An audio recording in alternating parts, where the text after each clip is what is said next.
जोहार। कृषि दर्शन के इस अंक में आप सभी किसान भाई बहनों का हार्दिक स्वागत है। किसान भाई बहनों, आज मैं फिर से उपस्थित हो गई हूँ आप सभी के लिए नई नई जानकारियाँ लेकर। तो चलिए हम शुरुआत करते हैं कृषि समाचार से।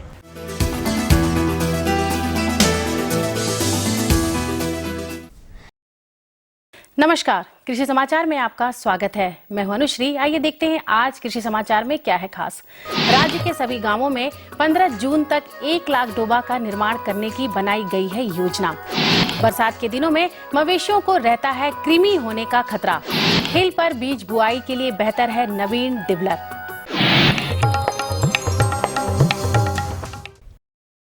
राज्य में वर्षा जल का मात्र 20% ही उपयोग हो पाता है। शेष जल मिट्टी और उर्वरकों को लेकर बह जाता है, जिससे मिट्टी और जल दोनों का हाश होता है। इसलिए योजना बनाओ अभियान के तहत डोबा निर्माण करने की योजना बनाई गई है। डोबा निर्माण से जहां वर्षा जल की अधिकतम उपयोग हो सकेगा और भूगर्भ जल स्तर में वृद्धि के साथ ही कम वर्षा की स्थिति में खेतों में नमी बनाए रखे जा सकता है। राज्य के सभी गांवों में 15 जून तक 1 लाख डोबा का निर्माण करने का लक्ष्य रखा गया है। किसान भाइयों, बरसात के मौसम में फसलों के साथ साथ हमें अपने पाले गए मवेशियों के स्वास्थ्य पर विशेष रूप से ध्यान देने की आवश्यकता पड़ती है। बरसात के दिनों में मवेशियों में परजीवी की समस्या होने की संभावना होती है, खासकर अंतः परजीवी जैसे कृमि इत्यादि। पशुओं में इस परजीवी का पता कैसे चले और किस प्रकार नियंत्रण करें, बता रहे हैं हमारे विशेषज्ञ। पशुओं में अभी बरसात के समय परजीवी रोग की संभावना काफ़ी बढ़ जाती है, तो पशुओं में होने वाली अंतः परजीवी से बचने के लिए कृमिनाशक दवा जांच करके, गोबर जांच करके इसके अपने पशुओं में कृमिनाशक दवा जरूर खिलाएं। आने वाले खरीफ में राज्य के किसान अपने टाण खेतों में दलहनी फसलों की बुआई कर सकते हैं, जिनमें प्रमुख रूप से अरहर, उड़द और मूंग लगा सकते हैं। यदि आप अरहर की फसल लगाना चाहते हैं तो बेहतर उपज के लिए बहार, बिरसा अरहर 1, मारुति, आशा और नरेन अरहर प्रभेदों का चयन करें। ये किस्में हमारे कृषि विशेषज्ञों द्वारा अनुशंसित हैं। बिरसा अरहर 1, मारुति, नरेंद्र अरहर 1, आशा और बहार ये अरहर के उन्नत प्रभेद हैं। ये प्रभेद मिश्रित खेती के लिए उपयुक्त होती है तथा टाण खेत में लगाने योग्य होती है। इन प्रभेदों की 20 किलोग्राम की दर से बीजों की बुआई कर एवं उचित कृषि कार्यों को करके 15 से 25 क्विंटल अरहर की उपज पाई जा सकती है। आप जब भी अरहर की खेती करें तो अनुशंसित किस्मों का चुनाव करें, जिसमें बहार जो कि लंबा अवधि की वैरायटी है, दूसरा बिरसा अरहर 1, इसमें उकटा रोग और स्टेरिटी का के विरुद्ध रेजिस्टेंट है, तीसरा मारुति, चौथा आशा और पांचवा नरेंद्र अरहर 1 का चुनाव करें, ताकि आप ज़्यादा से ज़्यादा उपज प्राप्त कर सकते हैं। आज की बेहतर तकनीक उन किसान भाइयों के लिए है जिन्होंने तरबूज की फसल लगा रखी है। तरबूज में कभी कभी पत्ता सूखने, लाल कीट लगने और सड़न की समस्या होती है। समस्याएं किस वजह से होती हैं और क्या है इसका निदान, आइए जानते हैं कृषि विशेषज्ञ से। तरबूज की खेती किसान भाई बहुत ही अच्छी किए हुए हैं। हमने कई जगह देखा है और अपने यहाँ भी लगवाया है, तो देखे कि उसमें थोड़ा पानी कम होने लगा तो उसमें जो है सड़न होने लगा और उसका पत्ता जो है सूखने लगा और उस पर लाल लाल कीड़े आ गए। तो उसके लिए हमने अभी तुरंत उस पर जो है मेलाथियान का स्प्रे करवाया 12 लीटर पानी में डाल के, और फिर दूसरा स्प्रे 1 सप्ताह के बाद उसमें हार्मोन्स डलवाया मेराकुलान डाल के, और फिर उसमें 1 ml जो है मेलाथियान डाल के स्प्रे करवा दिया। तो उसमें जो है कोई भी फल नहीं मर रहा है। और उस पर देने के बाद तुरंत पानी दे दीजिए, और पानी देने के बाद जो फल लगता है उसको थोड़ा हाथ से उलट पलट दें।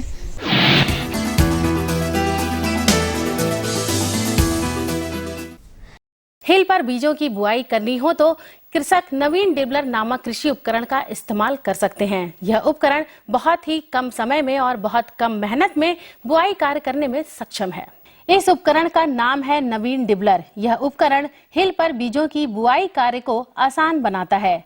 इस उपकरण द्वारा एक दिन में लगभग 3500 हिल पर बुआई की जा सकती है। इस उपकरण को प्राप्त करने के लिए कृषक बिरसा कृषि विश्वविद्यालय के अभियंत्रण विभाग से संपर्क कर सकते हैं।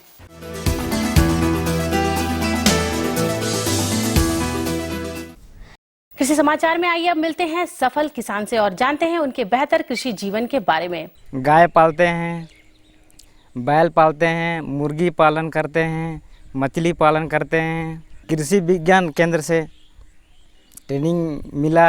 इसके बाद गांव जाके हमने श्री विधि से फसल उगाए। इसमें काफ़ी फायदा हुआ और साथ साथ मवेशियों को भी पालें, उससे गोबर प्राप्त होती है जो रासायनिक खाद से बचत मिलता है। उसमें ज़मीन का भी कोई हानिकारक नहीं पहुंचाती है। और अब एक नजर राज्य के कुछ प्रमुख शहरों के मौसम के मिजाज पर। आज राज्य के कुछ प्रमुख शहरों के तापमान इस प्रकार दर्ज किए गए। रांची अधिकतम 40, न्यूनतम 26 डिग्री सेल्सियस। देवघर अधिकतम 40, न्यूनतम 27 डिग्री सेल्सियस। गोड्डा अधिकतम 39, न्यूनतम 27 डिग्री सेल्सियस। कोडरमा अधिकतम 39, न्यूनतम 26 डिग्री सेल्सियस। चाईबासा अधिकतम 44, न्यूनतम 29 डिग्री सेल्सियस और हजारीबाग अधिकतम 42, न्यूनतम 27 डिग्री सेल्सियस।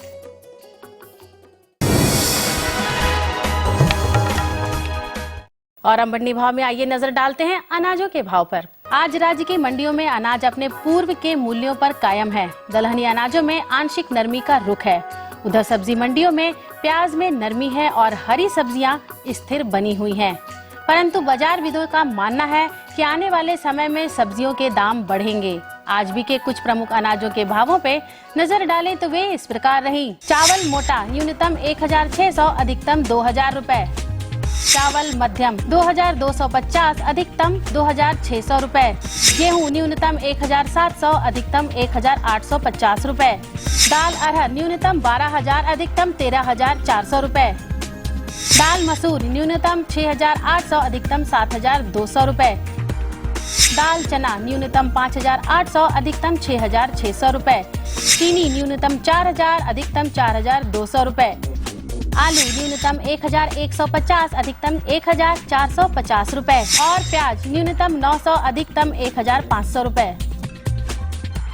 कृषि समाचार में आज इतना ही। अगले दिन अगले अंक में फिर मुलाकात होगी कुछ ताजा तरीन खबरों के साथ। तब तक के लिए दीजिए इजाजत। नमस्कार, जोहार।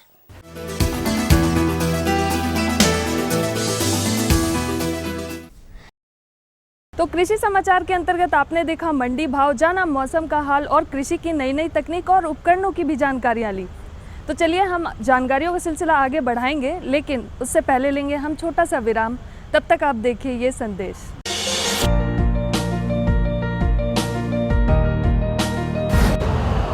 यूरिया का स्वदेशी उत्पादन 70 लाख टन बढ़ाने के लिए 6 उर्वरक संयंत्रों का उद्धार किया जा रहा है।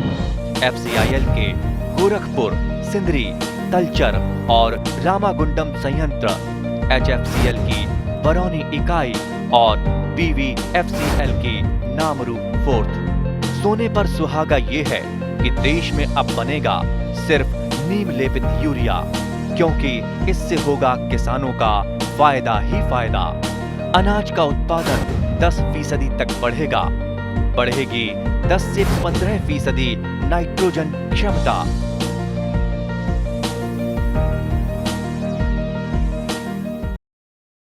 विराम के बाद आप सभी का स्वागत है। किसान भाई बहनों, गर्मियों का मौसम चल रहा है। इस गर्मी में अपने स्वास्थ्य की खासी देखभाल करनी ज़रूरी होती है। ठीक उसी तरह सूकरों की भी ज़रूरत होती है उनके स्वास्थ्य की देखभाल की। उन किसान भाई बहनों को जो सूकर पालन व्यवसाय से जुड़े हैं, उन किसान भाई बहनों को ज़रूरत होती है उनकी खान पान की देख रेख की इन गर्मियों के मौसम में, और उनको क्या बीमारी या रोग लग सकते हैं, उनसे कैसे निदान पाया जा सकता है। चलिए इसी के बारे में आज हम आपको जानकारी दिलवाएंगे अपने विशेषज्ञ डॉक्टर हिमांशु सिंह से, जिनसे बातचीत करेंगे हमारे सहयोगी भानु घोष। कम लागत में ज़्यादा आमदनी प्राप्त करने के लिए किसान रोज नए नए तरीकों का उपयोग करते हैं। कृषि वैज्ञानिकों की सलाह से बीजों का उन्नत प्रभेद, नवीनतम उपकरणों एवं पशुपालन के लिए आवश्यक जानकारी का अपने दिनचर्या में प्रयोग कर अपनी आर्थिक स्थिति में सुधार कर रहे हैं। इसके लिए सरकार के द्वारा समय समय पर कृषि संगोष्ठियों एवं निःशुल्क प्रशिक्षण शिविरों का भी आयोजन किया जाता है, जहां पर किसान एवं पशुपालक प्रशिक्षित होकर आधुनिक तकनीक का उपयोग करते हैं। छोटे स्तर पर पशुपालन आज के समय के लिए अच्छा व्यवसाय उभर कर सामने आया है, जिसमें मुर्गी, बत्तख, बकरी एवं सूकर का पालन प्रमुख रूप से आता है। सही खान पान, आवास प्रबंधन एवं समय समय पर पशु चिकित्सक द्वारा दिए गए टीके की जानकारी से हमारे पशुओं का स्वास्थ्य भी ठीक रहता है। वर्तमान में गर्मी का समय चल रहा है। जिस तरह हम अपने स्वास्थ्य की देखभाल करते हैं, धूप से बचने के लिए ठीक उसी प्रकार हमारे पशुओं को भी देखभाल की आवश्यकता पड़ती है। आमतौर पर सूकर पालन में किसान देशी या टीएनडी नस्ल के सूकरों का चयन करते हैं। तापमान में वृद्धि होने पर इनमें विभिन्न प्रकार के रोग लगने की संभावना होती है। चूंकि इनके शरीर में अधिकांश भाग वसा होने की वजह से गर्मी लगने से इनकी प्रजनन क्षमता कम होने लगती है। पशु हमेशा बेचैन रहते हैं एवं बच्चों में मृत्यु दर ज्यादा होती है। इसलिए इन सब बीमारियों से बचने के लिए गर्मी के मौसम में पशुओं के लिए कुछ खास इंतजाम करने की आवश्यकता है। सूकर फैट परसेंटेज वसा प्रतिशत की वजह से जाना जाता है और उसको लोग उस तरह से उपयोग में लाते हैं। वसा होने की वजह से और इसका जो देसी सूकर है या जो टीएनडी नस्ल है, इसका रंग काला होने की वजह से इसमें गर्मी का प्रकोप और ज़्यादा होता है। और इस गर्मी के समय में हम देखते हैं कि पशुओं में खास करके सूकर में प्रजनन क्षमता कम हो जाती है। इनका फैट परसेंटेज जो जिस अनुपात से बढ़ना चाहिए उस अनुपात से नहीं बढ़ पाता है और ये काफ़ी बेचैन रहते हैं, जिसकी वजह से छोटे बच्चों में भी मृत्यु दर इस गर्मी के समय में ज़्यादा बढ़ जाती है। तो इसके लिए अगर हम लोग थोड़ी हर तरह से प्रबंधन में थोड़ी बदलाव करें तो ये काफ़ी उपयोगी होगा और सूकर पालन व्यवसाय के लिए भी अच्छा होगा। प्राथमिकता के तौर पर पशुओं के आवास को मौसम एवं उनके अनुकूल बनाना अति आवश्यक है। आवास के लिए छत की ऊंचाई 8 से 10 फीट होनी चाहिए। खिड़कियां आमने सामने होनी चाहिए, जिससे हवा का आगमन अच्छे से हो सके। घर के आसपास छायादार वृक्ष होने चाहिए। अगर छत एल्वेस्टस का हो तो उस पर पेड़ के झाड़ या पत्तियों से 5 से 6 इंच मोटी परत से उसे ढक देना चाहिए, जिससे कमरे का तापमान संतुलन बना रहे। खिड़कियों को कपड़े या बोरे से ढककर उसे भिगोकर रखना चाहिए, जिससे कमरे में ठंडी हवा आ सके। समय समय पर पशुओं के मल मूत्र की सफाई करते रहना चाहिए। इन सब प्रक्रियाओं को अपनाने से पशुओं का आवास इनके लिए अनुकूल हो जाएगा। आवास प्रबंधन जब हम करते हैं तो अगर हम नया बना रहे हैं तो उसके आसपास पेड़ लगाएं और इस तरह का पेड़ लगाएं, घना पेड़, जिससे कि उसमें छाया पड़ता रहे और ज़्यादा धूप नहीं पड़े। और अगर पुराना हमारा आवास है तो उसमें अब बरसात में हम पेड़ पौधा लगा दें। और अगर एस्बेस्टस का छत दे रहे हैं तो एस्बेस्टस के छत में 5 से 6 इंच पौधों को काटकर उसके पत्तियों से और झाड़ से एक लेयर बना दें, जिससे कि अंदर सूकरों को गर्मी कम लगे। दूसरी चीज़ है कि सूकर के रंग और चर्बी की वजह से जो गर्मी ज़्यादा लगती है, उसमें अगर हम लोग पानी से नहलाएं सूकरों को, पानी का उचित प्रबंधन कर लें, सूकरों को 3 बार 4 बार पानी से नहलाएं, उसके कमरे में पानी का उचित व्यवस्था रखें, उसके मल मूत्र को हमेशा साफ़ करते रहें, जिससे कि गंदगी नहीं फैले। और उसमें जितने भी खिड़की हैं, दरवाजे हैं, उस पर अगर हम लोग बोरा, टाट या इसका कपड़े का उपयोग करके और उसको अगर हम लोग हमेशा भिंगा करके रखें तो उससे क्या होगा कि सूकर के आवास में गर्मी का प्रकोप कम होगा और वो थोड़ा रिलैक्स महसूस कर पाएंगे। तापमान वृद्धि से पशुओं में पानी की कमी हो जाती है, अतः उनके खान पान में समुचित मात्रा में पानी का प्रयोग करना फायदेमंद रहता है। दर्रा, चोकर, खल्ली को पहले अच्छी तरह से पानी में भिगा देना चाहिए, जिससे उनमें 50 से 60% मात्रा पानी की आ जाए। इसके अलावा हरा चारा, जिसमें वर्सीम मुख्य रूप से आता है, इसमें 80 से 90% मात्रा पानी की ही होती है। इसके साथ ही अजोला घास जिसमें भरपूर मात्रा में विटामिन एवं मिनरल होते हैं। इन सब को पशुओं के आहार में शामिल करना चाहिए, जिससे सूकर के शरीर में पर्याप्त मात्रा में पानी बने रहे। इस समय में खान पान में हम लोग कुछ चीज़ें ध्यान रख सकते हैं, जैसे कि जो हम लोग दर्रा देते हैं उसको पानी में समुचित मात्रा में फुला लें और फुलाने के बाद उसको दें, जिससे कि उसमें और ज़्यादा पानी की आवश्यकता और ऊष्मा का संचलन कम हो, कि शरीर में जितना हम भोजन करते हैं उससे ऊष्मा उत्पन्न होता है, तो उसको कम करने के लिए हम लोग पानी की मात्रा बढ़ा दें।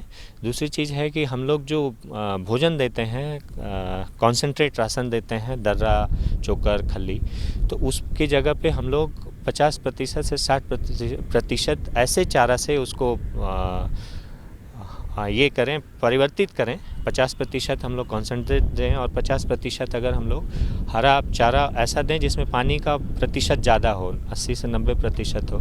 जैसे बरसीम है, बरसीम को अगर हम लोग 50 से 60% तक सूकर में ये जा चुका है कि हम लोग 50 से 60% तक बरसीम को कॉन्सेंट्रेट से बदल सकते हैं। और बरसीम में 80 से 90% पानी की मात्रा होती है, जो कि गर्मी में पशुओं के लिए पानी का एक उचित उपयोग होगा और उसके शरीर के लिए काफ़ी उपयोगी होगा।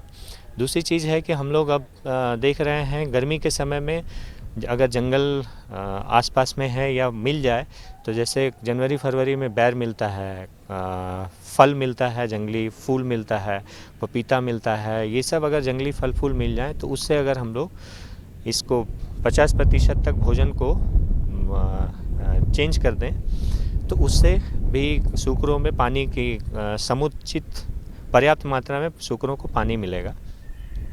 दूसरा अभी देखा गया है कि अजोला एक तरह का जो फर्न है, उसको भी सूकरों को खिलाने से उसमें calcium, phosphorus, magnesium, vitamin A, vitamin B समुचित मात्रा में होते हैं, जो कि सूकरों के लिए एक पानी का अच्छा समुचित उपयोग होगा और उनके लिए काफ़ी फायदेमंद होता है गर्मी के समय में। सही देखभाल की कमी से अक्सर पशुओं में कई तरह के रोग लग जाते हैं।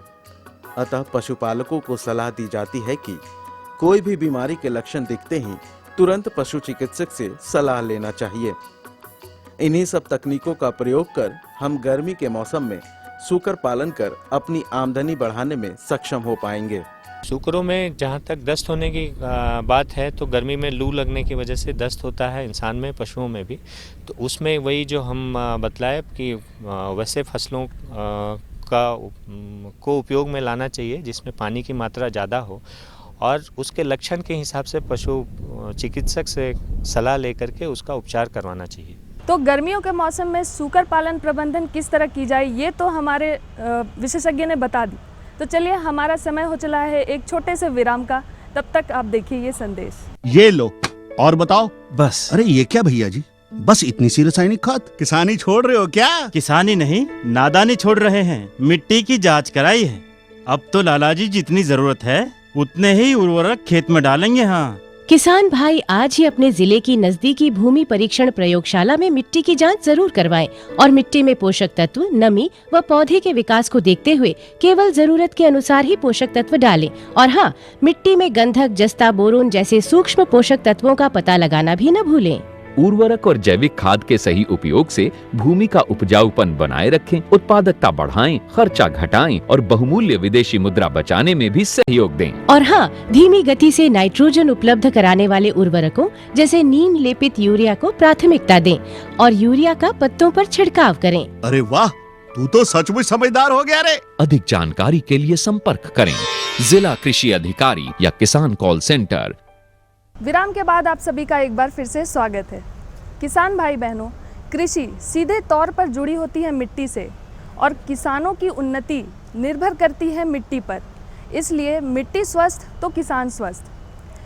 चलिए, आज हम आपको बताएंगे कि मृदा स्वास्थ्य कार्ड से क्या क्या फ़ायदे हैं।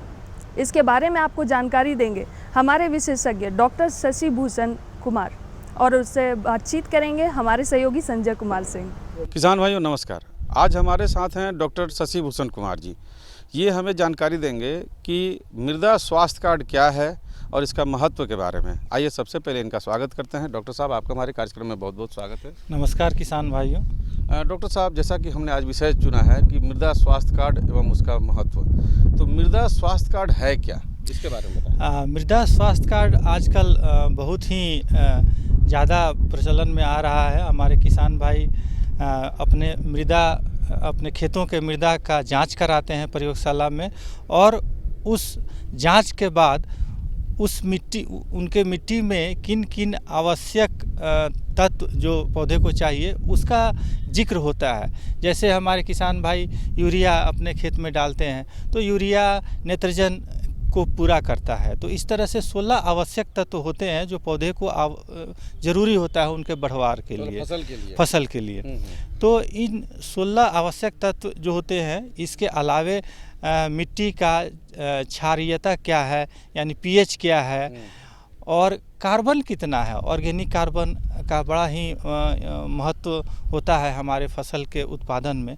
तो इन सब का जिक्र इस कार्ड में जांच के उपरांत वैज्ञानिक कर देते हैं, और उसके आधार पर कौन सा फसल लेना है ये किसान बताते हैं। उसके आधार पे उसमें जिक्र होता है कि आप कितना कौन सा खाद कितना डालें तो कौन सा आपका जो फसल है वो कैसा होगा। क्योंकि हो सकता है आपके मिट्टी में जैसे आप नाइट्रोजन डालते जा रहे हैं, यूरिया डालते जा रहे हैं, लेकिन जांच में हो सकता है कि नाइट्रोजन की कमी नहीं हो, या और भी कोई आवश्यक पोषक तत्व है उसकी कमी ना हो, लेकिन वो आवश्यक पोषक तत्व आप फर्टिलाइज़र के रूप में आप डालते हैं तो वो किसान को वो हानि होता है। तो ये कार्ड बन जाने से उनको पता चलेगा कि वास्तव में कौन सा आवश्यक पोषक तत्व है जिसकी कमी है, और उस कार्ड पे ये सब इनका जिक्र होता है। उसके आधार पे किसान इन पोषक तत्व को अपने खेतों में डालते हैं, जिससे ज़्यादा से ज़्यादा मुनाफा, और उचित मुनाफा कहें कि उचित खाद डालकर उचित मुनाफा लिया जा सकता है। जैसे हम मनुष्यों का ब्लड का जांच वगैरह होता है, यूरिन जांच होता है, सब तरह का जांच होता है, उसी तरीके से मिट्टी की भी जांच की जाती है। जी, एक रिपोर्ट तैयार किया जाता है। जी जी जी, ये प्रयोगशाला हमारे झारखंड राज्य में जितने भी ज़िले हैं, 24 ज़िलों में प्रत्येक ज़िला में मृदा जांच प्रयोगशाला स्थापित किया गया है हमारे झारखंड सरकार के द्वारा।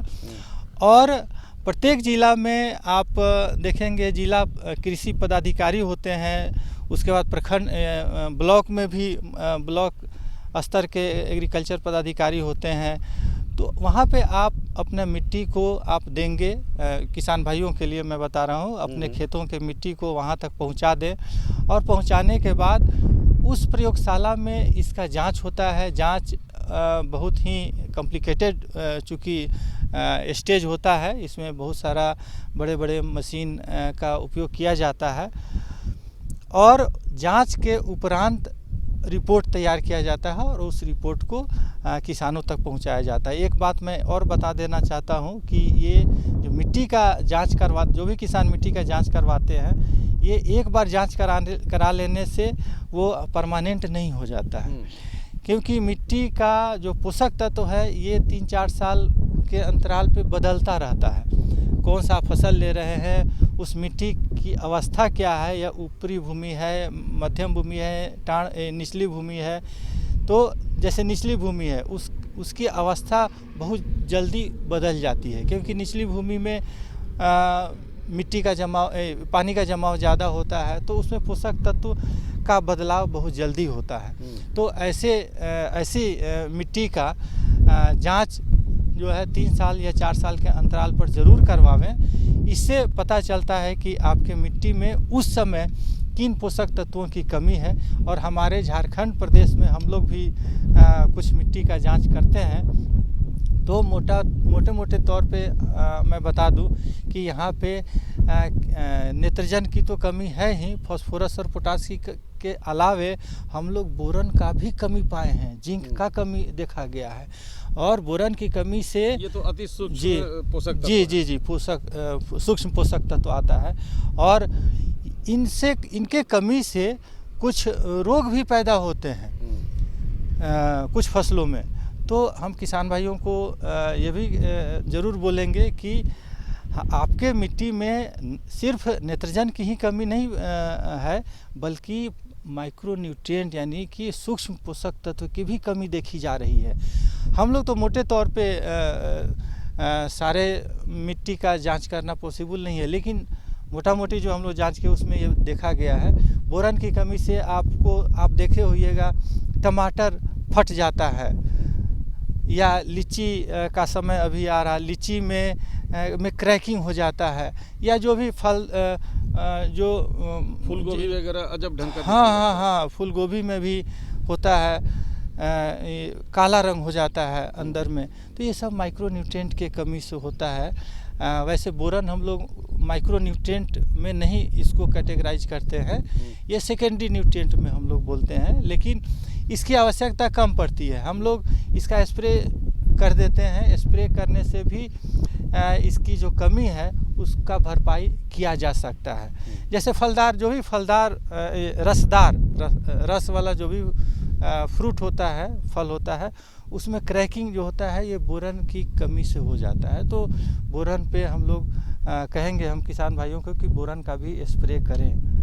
अभी आप चर्चा कर रहे थे कि एक बार मृदा स्वास्थ्य कार्ड बढ़ जाने से वो हमेशा के लिए तय नहीं हो जाता है, ये 3-4 साल में वैरी करता है।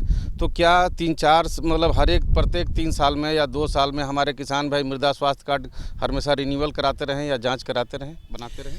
जी, मृदा एक हम ये कहेंगे कि इसका बदलाव हमेशा होता है। इसमें क्या जो पोषक तत्व में चेंजेज होता है, क्योंकि आप जिस मिट्टी में एक फसल लेते हैं, तो एक फसल लेने में जैसे आप उदाहरण के तौर पे धान या गेहूं लेते हैं, तो करीब 100 किलो नाइट्रोजन प्रति हेक्टेयर वो उस मिट्टी में से निकालता है।